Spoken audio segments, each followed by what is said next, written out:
So in this video, we're going to talk about the real reason why RJ Barrett was traded to the Toronto Raptors. So let's talk about it, man. I am the objective fan, straight out of Kings County, New York City's finest, man. You know the vibes. Thank you for rocking with me, man. Don't forget to like this video. Don't forget to like and subscribe, man. And salute to you for being here. Look, RJ Barrett. As you can see, right to the next to me, he is officially a Toronto Raptor. You know, it's kind of interesting seeing him in that jersey. I had a friend of mine that joked and said that RJ is going to leave you to go to Toronto. He's a Toronto Raptor fan. And while he was dead wrong, because RJ didn't leave us, he definitely did go to Toronto. You know, salute to my boys, man. Calling that out. Now, RJ Barrett wasn't a Leon Rose guy. Trivia quiz. Who drafted RJ Barrett? He and Mitchell Robinson were the last of the Mohegans. They come from an old regime. Now, Mitch goes back to Phil. I believe Mitch was Phil's last pick. RJ was Steve Mills' pick. Randall was Steve Mills' signing. And Scott Perry. Scott Perry was there too. Salute to Scott Perry. Anytime players that predate the current management, you always look for them to be shopped. Because typically management wants to build with their own ingredients. Now, of course, there's exceptions. If you got a superstar that came before you and you have a decent team, more than likely you're not going to trade a superstar unless you just completely want to rebuild. However, RJ Barrett didn't develop into the star or all-star or even just the all-star caliber player that the Knicks desired. This push to trade RJ, if I'm being real, it goes back to Donovan Mitchell. Before Donovan Mitchell became available, I don't believe the Knicks were interested in trading RJ. Research mode activated. So this is RJ Barrett, okay? Now, RJ Barrett, drafted in 2020 by Scott Perry and Steve Mills. So RJ came in during COVID. If I'm a manager, I'm going to just, whatever. 2022, RJ showed out, had 20 points. Even in the 72-game season, right, which he did play all 72 games, he averaged 40% from downtown. Once he got the 20 points per game, this is what I honestly believe in my heart. If you go look at one of my trade videos, the Cam Reddish video, the Obi Toppin video, you would see I'm very accurate. So in the beginning of the 2022 offseason, the Knicks had a choice. That's when they really wanted Mitchell, right? And Utah wasn't really buying it. They wasn't sold on the 20 points from RJ and really whatever offer they put together, even though I think they had Mitchell Robinson in one of those deals. Could you imagine Mitchell Robinson in Utah? But I think they already had the Kessler kid, so they didn't really want to mix that. So the Knicks were banking on using that 20 points from RJ and selling it. Utah didn't buy it, so Mitchell wound up going to Cleveland. The Knicks signed RJ to a contract with the hopes that RJ would ball out. So we couldn't get Mitchell, but we can sell to the fans RJ if he turns the 20 points, which is right here, into 22. RJ dropped to 19.6.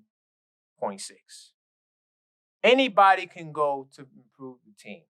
And that's just what this scenario was. Now, RJ, on signing that extension, had a poison pill in his contract, so he couldn't be shopped anyway. So they knew they had to at least hold on to him for another year. That's why they wasn't trading him in the middle of the season, right? So when 2024 came, Knicks were trying to make a splash in free agency, trying to do something. I say they did because they were able to get Dante DiVincenzo. I think that was a really good signing. And then the Obi trade wasn't the greatest trade in terms of value, but when you look at what Obi's doing, he's not more than 2 second-round picks. I mean, he's coming off the bench right now. So I didn't see the RJ Barrett trade coming. But once the season started, RJ was banged up, had multiple injuries. As you can see here, I got his Knicks numbers up. He had 26 games as a Knick, right? And he averaged 18.2. He's averaging way more points with Toronto, 21. Better fit, right? Everything is up. His shooting, look at his field goal percentage in Toronto, 55%. He's shooting 36% from three in Toronto, even though his three percentage was up as a Knick, 33%. Just a different player in Toronto. Look at his rebounds. His rebounds is up to 7.1. So RJ struggled during the season. He had a great first 6 games where he was averaging like 22 on 50% shooting from downtown.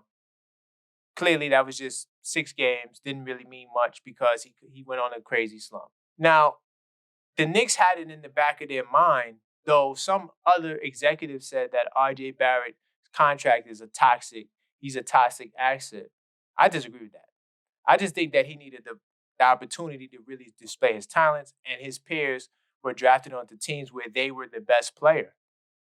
RJ came into a team that had a lot of veterans. He wasn't the best player. So when RJ didn't elevate his game like they thought he would, they figured to cut their losses now, trade him, and bringing it back to Quickly. I have another video on the channel, imminent Emmanuel Quickly trade. Go watch that video. I said every reason why the Knicks should trade Quickly, which they did. And the player who I said, because I don't believe in trades without targets, was OG Anunoby. So I wanted the Knicks to get Anunoby, but I didn't know they was going to do OG and RJ and Quickly. I didn't know that. Either way, the trade worked. So there was no conspiracy to trade RJ. Like the Knicks believed in RJ. It's just that they thought they could do better. He just wasn't cutting it as opposed to his peers. And they figured that Randall and Brunson will be an all-star. Brunson should have been all-star last year. Get a guy that's going to complement both of them better. Somebody that can play defense, better three-point shooter. May not be the scorer RJ is, but more efficient than RJ was as a Knick. And that's what they did. Because when the team, so if you look at the Knicks record, I got it right here. The Knicks was 17-15. They're now 32-17 since the trade. So the Knicks was also struggling, right? They got blown out 8 times. Out of those 14 losses, they got blown out 8 times. They got blown out by Indiana, blown out by Milwaukee twice, I think. I think we got blown out once by Milwaukee. No, twice. We got blown out twice by Milwaukee. Clippers, got blown out by the Clippers. Blown out by the Celtics. Blown out by the Bucks. Twice, like I said. Blown out by Boston. So the team wasn't doing well. So teams get desperate and they become more confident in making a move. But I also believe that they were trying to do IQ for Anunoby and trying to preserve RJ for another trade, or they was preserving IQ for another trade and always wanted to shop RJ. They didn't know that the Raptors would agree to RJ and Quickly. And I believe in the meeting, they said, look, we got a guy who we're not going to sign and Quickly, as well move him. Because they wanted Quickly to come off the bench. And they wanted to pay him less money than he desired. So you got to move a guy like that. It's no conspiracy. It's no issue. It's none of that. It's just what it is at this point. So the trade technically didn't come out of nowhere. The Knicks were always in the position to try to improve their team and try to get better. And unfortunately, or fortunately for RJ, he had to go. And that's the reason. So I gave you the timeline. Once he put up 20 a game, the Knicks were hell-bent on trying to get better. Because you remember that even though he put up 20 a game, that team only won 37 games. So, Leon Rose is in that would have been his second year. So in your second year, you're looking to make a splash. Go get Donovan Mitchell. Couldn't get him, so let's retain the asset. Because I guess they figured that RJ wouldn't be a toxic asset. And so they couldn't get Mitchell signed RJ. That, hey, RJ was happy he got his payday. And Quickly's looking in the background like, oh, okay, they gave Jalen Brunson this, they gave RJ that. But there was never no payday for Quickly. At least not to what he desired. That's all for this video. I don't want to make this video too much longer. I'm not sure when I'm going to drop this, but stay tuned for the Knicks play-by-play schedule. I definitely will have games and things going on. Live game review. I'm doing one Thursday against the Mavericks. Definitely check that out, man. And that's all for this video. So until next time, let's go. Man.